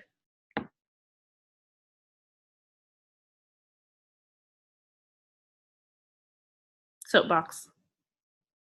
I'm on my soapbox right now. I know for you guys aren't working right now, so it's hard for you to be like, yeah, I'm going to do this tomorrow when I go in. But right, so what are some small ways potentially that, like I said, I don't expect an overhaul. Nobody expects an overhaul all at once because that would be impossible. But what are some small ways that we could go about changing things in practice so that we could better track our outcomes or track them at all so that we can, prove, I don't like to use the word prove because we never prove anything with research, we strongly support, but, so that we can prove our outcomes do exist. We can show what they are. What can we do? Small things. For those of you who are practicing right now, what are small things, action items that you could do? One of the things like I did, like in my facility, because when I first started, it was like all about the activity professionals and activity. I'm sorry. My husky's attacking me. Anyway, like it was all about the activity people and all that kind of stuff. And I was the first CTRS to work with my company. And I'm still the only one right now because I've argued that forever. But when I first started, like I would talk about the differences in like my program versus the other facilities programs. So what I started to do was I started to keep my own separate log that was not the official one that is required by the law of corporate. So I had my own little thing, and what I had my activity assistants do, or my volunteers from my TR students that come over, is I would have them just like keep a record of how many times a certain group of veterans would like speak that normally don't speak in an activity. And we do it 3 times a week. And every time they were there, we would document it. And then I just started keeping it in like an Excel file. And then I like went to our VP about it. And I'm like, see, this is the difference. And then I started recording, like sitting in my monthly reports, like everybody else just sends how many volunteer hours they have and what activity outings they went on. So what I did was I started to say I had 250 participants in exercise 3, whatever, I'm exaggerating, but you know what I'm saying. I started keeping track of like how many people participated, how many times a week. And I would put that in my monthly summary, in my QA audits and in my QA reports. And then they were like, Shelly, we don't need all this information. I'm like, yes, you do. So I would just keep sending it. And then eventually they started to send me to other facilities because they get the message. So I think it's kind of like you have to sort of like pave your own way without like rocking the boat too much. As long as you're doing what's required, they can't tell you can't do stuff. It's extra. It's helping them out. So that's what I did. It took 10 years, but now they actually listen to me. And 3 years ago, I started to do more implementing in other buildings. So you just have to stick it out. Good example. Anybody else in practice right now, what's a small change that you can make to help better track outcomes?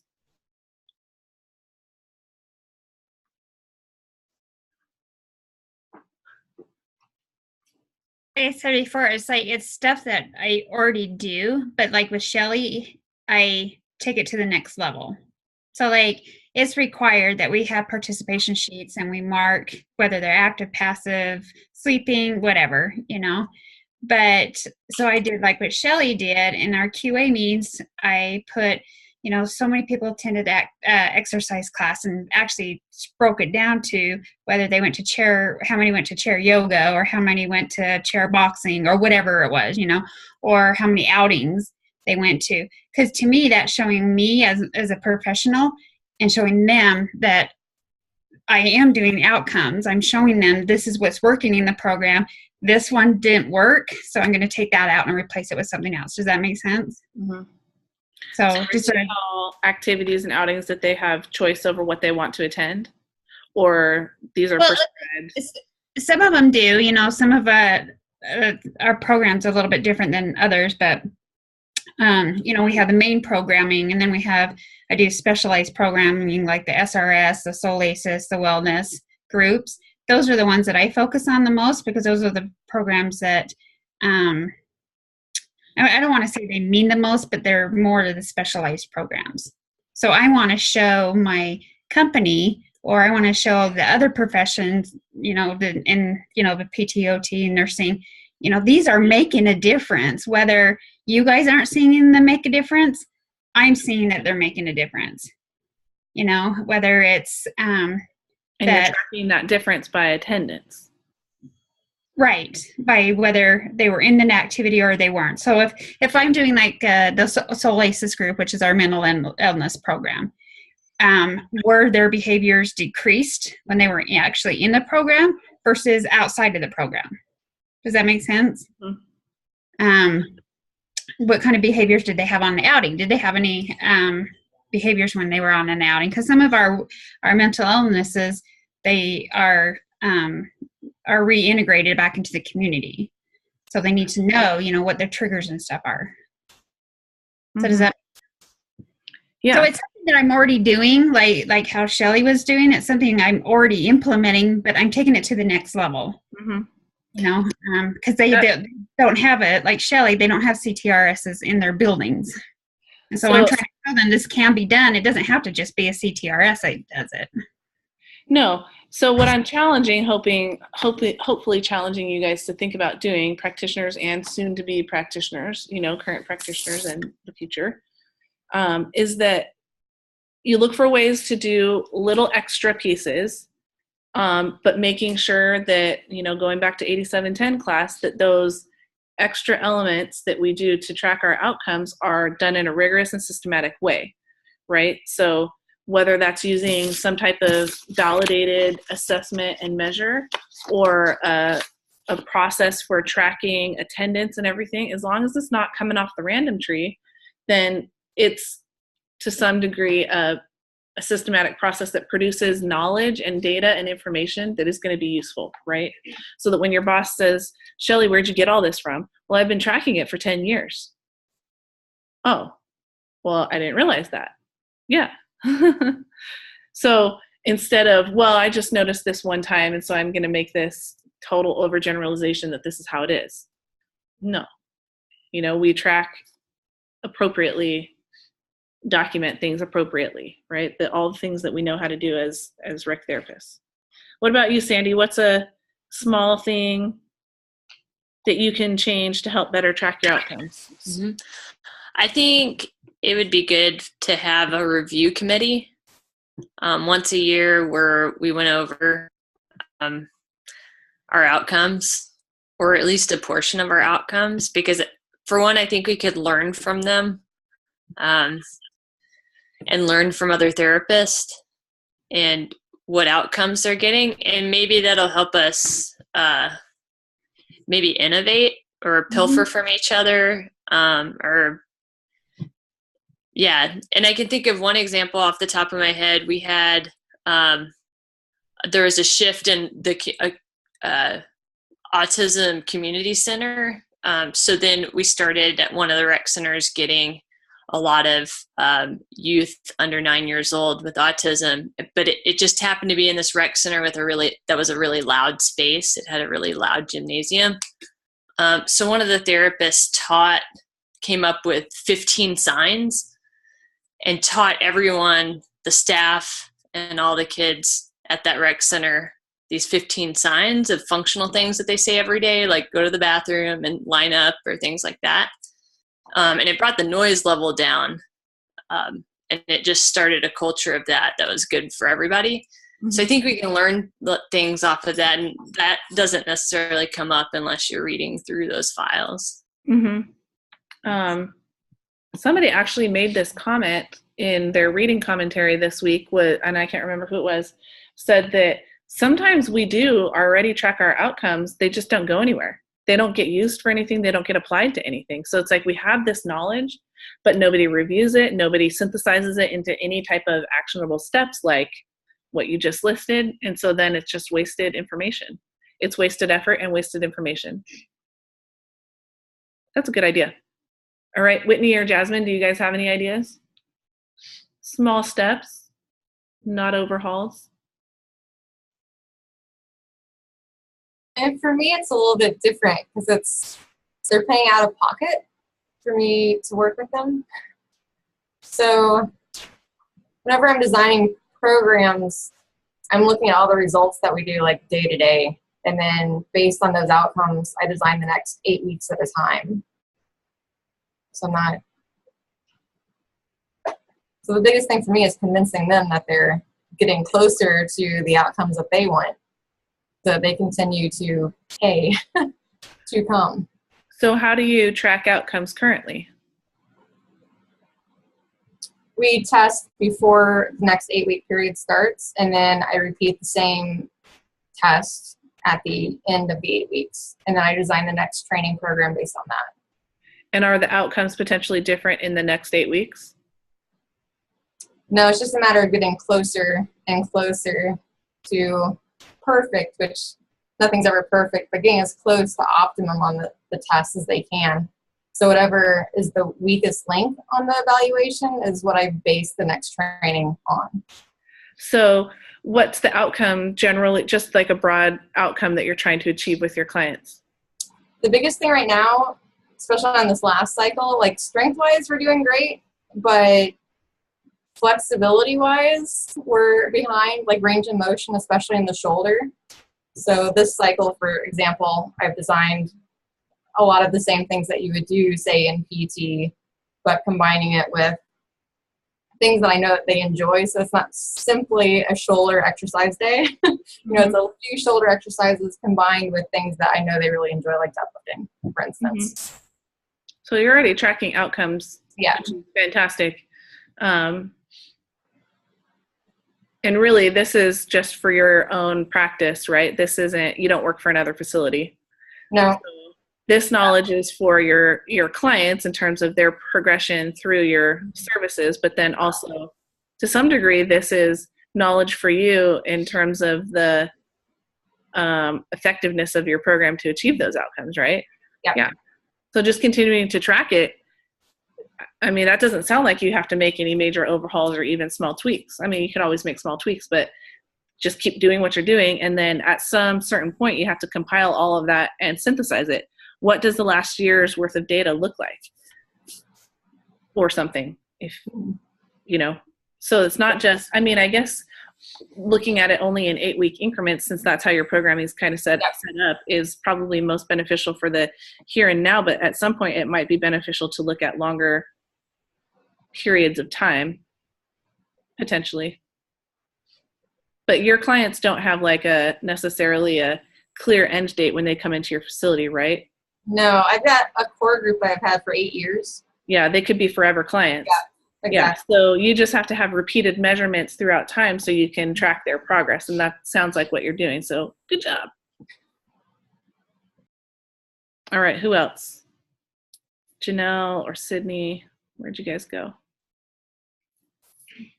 Hey, Oh, we there. don't really track outcomes. We have treatment plans that we have to go by. So at the end of every group when we're processing, we have to ask them, so like, how can socialization help you cope? And if their treatment goal is depression, then they can easily just say, oh, socialization can help me cope with depression. And then they're technically meeting their treatment plan. So I don't really agree with the way that we track it, just because I feel like it can be skewed, especially because they have to sign their treatment plan. They know what they're supposed to, supposedly work towards. So I don't know. I would like there to be a different measurement, but like I've said previously, at my facility now, it's just not very possible for much movement and change. But so let's say somebody has a treatment goal of improving their depression. How are you guys measuring depression in any systematic way? Nope. The social workers on the unit, some of their goals will be like, patient will rate depression at a 7 on a scale of 1 to 10. So, I mean, they will, but we don't technically rate it. There's no, in goals, you're supposed to have numbers, and the only numbers we would have is like identify 2 to 3 ways to 2 to 3 healthy ways to manage depression or something. So to me, it's not, I've done different rec therapy goals that you actually measure the outcome by, numbers and not just by someone dating. Well, sure. So a small change you could make in that element to help better track the outcomes, track them at all, would be to, for example, use something like, there are so many depression inventories out there, but like the Beck Depression Inventory, to incorporate that into new patients coming in. As soon as they get there, they fill that out, and that gives you an initial understanding. Yeah, I wish we did that. All we do is one rec. It's called the activity therapy assessment, and pretty much we ask them why they're there, their goal, who they live with, if they work on employed disability, if they drive, what they enjoy doing in their free time, and what they consider a strength and weakness. So really, it's not a rec therapy assessment to me, just because it's just more of I guess, getting to know them. It's not technically like you're not measuring their depression. You're not measuring their anxiety. Well, what would happen if you incorporated that into your rec therapy assessment? Well, I've asked if we could, use different assessments, that you would find, but are actually rec therapy based, and I got completely turned down. So, what was their reason? That we already have an assessment in place, so we don't need it. Their rate yourself on a 1 to 10 scale? Nope. So it's not a standardized, reliable, or valid assessment of depression. Yep. And the treatment goals are reducing depression. Yep. You got your work cut out for you. Okay. Yep. This is that thing. Okay. So, I mean, I understand these are the barriers we encounter right on a daily basis in almost every practice. Everybody could probably list a barrier like unto that, worse or better or whatever, but we all face them, right? But if we don't continue, this is where we have to be, right? I'm, spouting on another soapbox here about being advocates for our profession and our practice, right? If like you're telling me, that that's not okay, that's not right, this is not legit rec therapy or whatever, yet we just continue to do it, we don't change it, then we're not making it better, right? We're not making our profession better, we're not making our practice better. So it's weird how we're talking about outcomes measurement to better help our clients, outcome measurements to better understand the impacts of our programs, but now we're talking about outcome measurements to better advocate for our profession, right? And it's all weirdly connected. We just have to do it. It's hard, I know. I probably don't know as well as you guys do because you have it all day, every single day, and I'm not practicing anymore, but I hear it from everybody every semester. All the practitioners who come into our program and talk about all these barriers that they're encountering to doing rec therapy the right way. We must band together in some way. I don't know how. Well, I do know how. These small changes, but it's an uphill climb. So don't give up, Sydney. That's what I don't know. Maybe it comes down to like sitting down, making like an official appointment with your boss, going in there with not 500,000 articles, but like some key articles that make a really strong case for why we need to measure this outcome in this way, man, wouldn't it be nice if we had some clinical practice guidelines? What type of facility and population do you work in? I work at the Carolina Center for Behavioral Health. That's right. Yeah, so there's not much wiggle room there. Oh, yeah. She's very stuck in her ways, so. I forgot about that one. Yeah.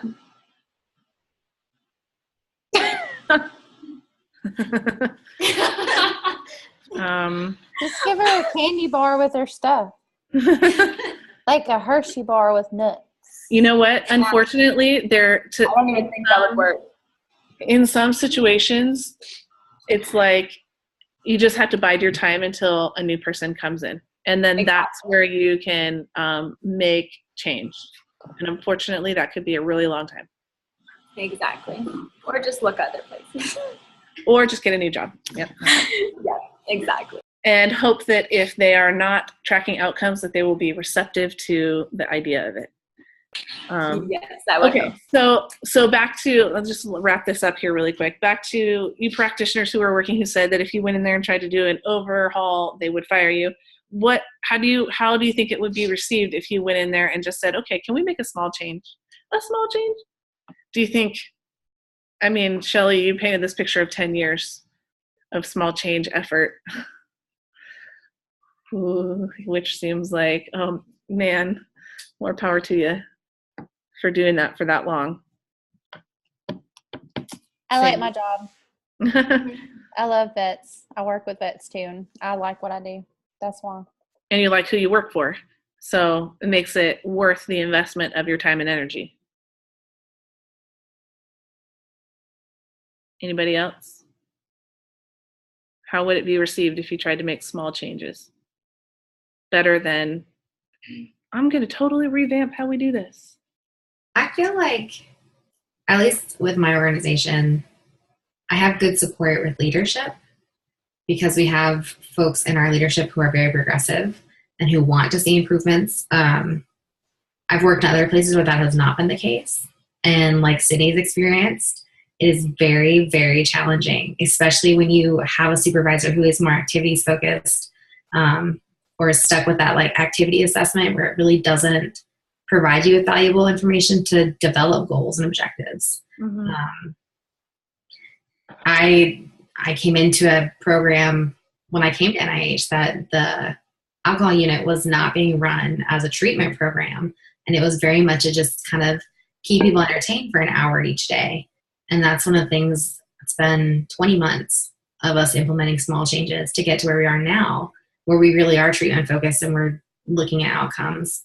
And there's a lot of education every day with staff and patients because we get, I wouldn't say our recidivism rate is high, but people who have been through our program tend to come back. One of the challenges that people get paid to come through our program because it's research.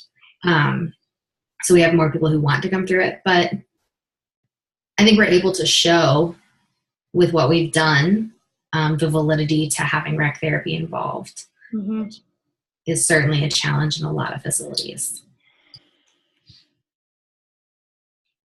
I hope that we didn't just like make all of you young future practitioners soon to be like have this element of despair, like, oh, I'm going to go out and work in these programs that don't care, suck, don't track outcomes, and won't let me make changes. Because I don't think,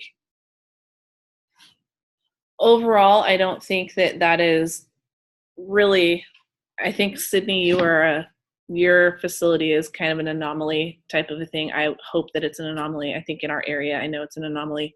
That's not the standard, in the area. And across the country, I don't think that that's the standard.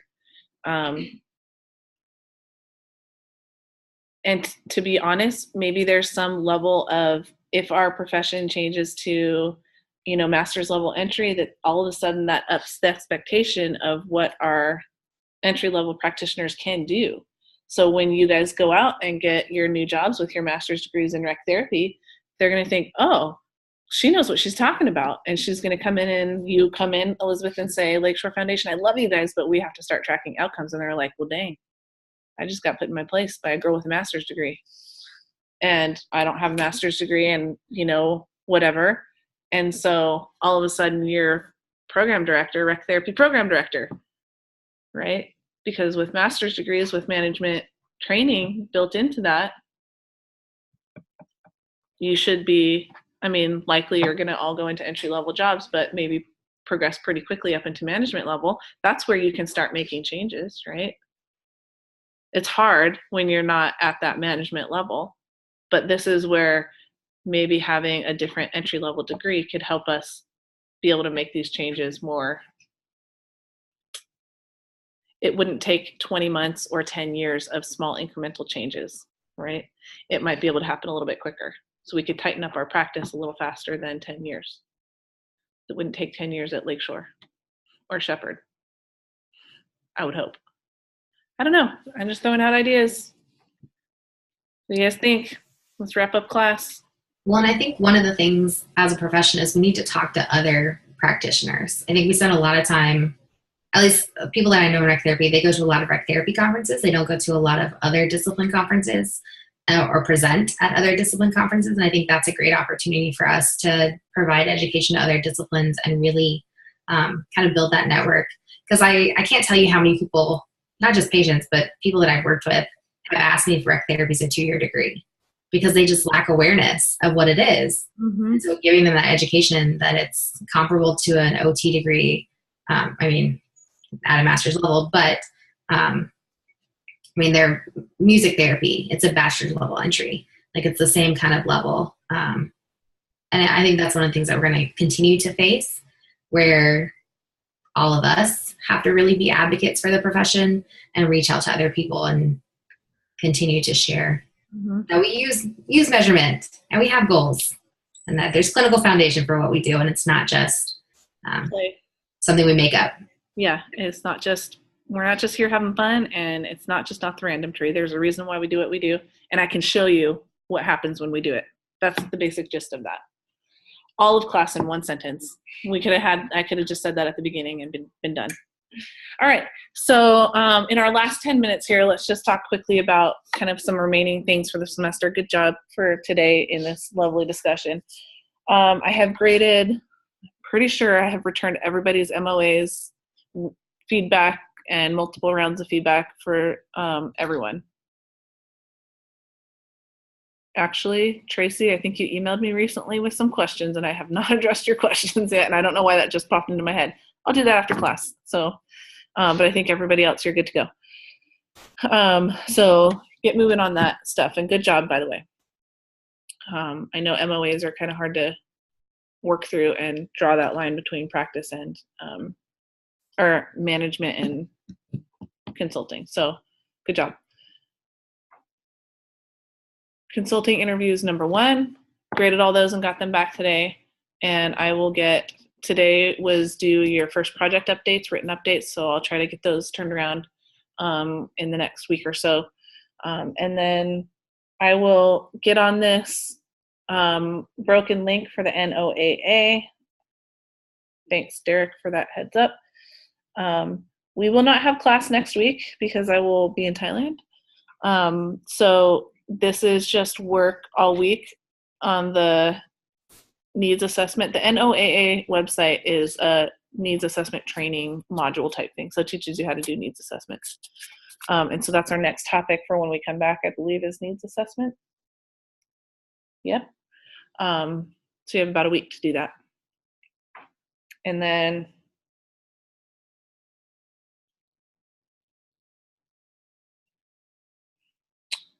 consulting interview number 2 is due at the end of the month.